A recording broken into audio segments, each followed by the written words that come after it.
बांझ रुला देने वाली कहानी। कम्मो यह नाम सारे मोहल्ले में आम था। मोहल्ले वालों के मुंह पर कम्मो नाम रखा ही रहता था। कम्मो यानी कमला। कमला हंसमुख और चंचल स्वभाव की महिला है। दूसरों के सहयोग करने वाली महिला है। उसकी आवाज़ हर गली में गूंजती है। हर घर की महिला जब तक कम्मो से बात नहीं कर लेती तब तक उनको चैन नहीं मिलता। कम्मो मोहल्ले के हर किसी से मिलनसार है। वहाँ सुख दुख में उनका हाथ बांटती है। कमला के 2 बेटे हैं। बड़े बेटे की शादी 3 साल पहले हो गई थी। उसके एक बेटा है जिसे कम्मो पूरे दिन मोहल्ले में हर घर में लिए घूमती है। कमला के घर में पूरे दिन खुशियों की किलकारियाँ गूंजती है। कम्मो के छोटे बेटे की शादी है। कमला हो को आजकल घर के काम में व्यस्त है। कभी बाजार के सामान खरीद कर लाती है तो कभी घर की सफाई में, इसलिए आजकल मोहल्ले में उसका शोर शराबा कम ही रहता है। छोटे बेटे का बड़े धूमधाम से ब्याह रचाया गया। घर में खूबसूरत और गुणवान बहू आई। कम्मो उसकी प्रशंसा पूरे मोहल्ले में करती हुई नहीं थकती। कम्मो घर में खुशियों का खजाना था। हर कोई उसके परिवार की प्रशंसा करते हुए नहीं थकता था। धीरे धीरे समय बीतता गया। लगभग 3 साल हो गए। कम्मो के छोटे बेटे की कोई संतान नहीं हुई। अब कम्मो परेशान रहने लगी।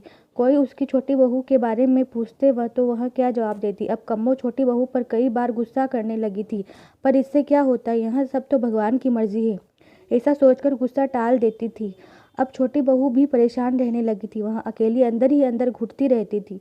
जब घर में इस तरह की बातें होती थी तो वह रोने लग जाती थी। अब उसे घर में सभी ताने देने लगे थे, पर छोटी बहू क्या कर सकती थी। कम्मो के द्वारा भी पूरे जतन किए गए। हर मंदिरों में जाकर उसने मन्नतें मांगी, परंतु सभी विफल रही। जिस पर में खुशियाँ की किलकारियाँ गूंज उठती थी, आज उस घर में मायूसी छाई हुई है। कम्मो का छोटा लड़का पास के शहर में नौकरी करता।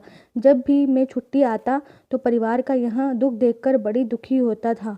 वह अपनी पत्नी का दर्द अच्छे से जान रहा था, पर वह करे तो क्या करे। उसने निश्चय कर लिया कि वह अपनी पत्नी को अपने साथ लेकर जाएगा।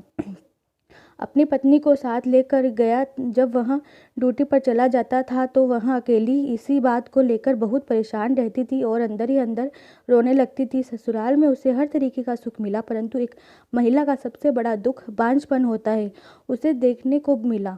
यह बात उसने अपने दोस्त को बताई और उसने बताया कि आप किसी डॉक्टर की सलाह ले सकते हैं, जिससे आपको संतान का सुख मिल सकता है, क्योंकि हमारे शरीर में बहुत सारी कमजोरियां होती है जिसका इलाज संभव है। अगले दिन दोनों तैयार होकर डॉक्टर के पास गए। डॉक्टर को अपनी समस्याएं डॉक्टर ने कुछ टेस्ट करवाए और उनको कहा कि चिंता की कोई बात नहीं है, आपको संतान का सुख मिल जाएगा।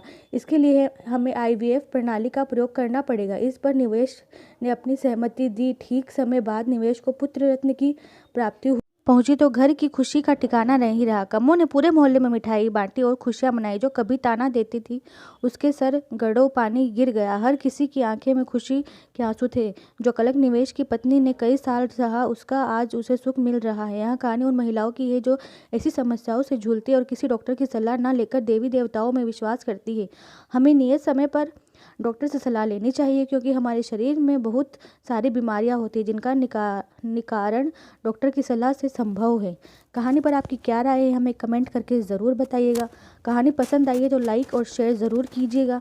चैनल पर नए हैं तो चैनल को सब्सक्राइब ज़रूर कीजिएगा। कहानी सुनने के लिए आपका बहुत बहुत धन्यवाद।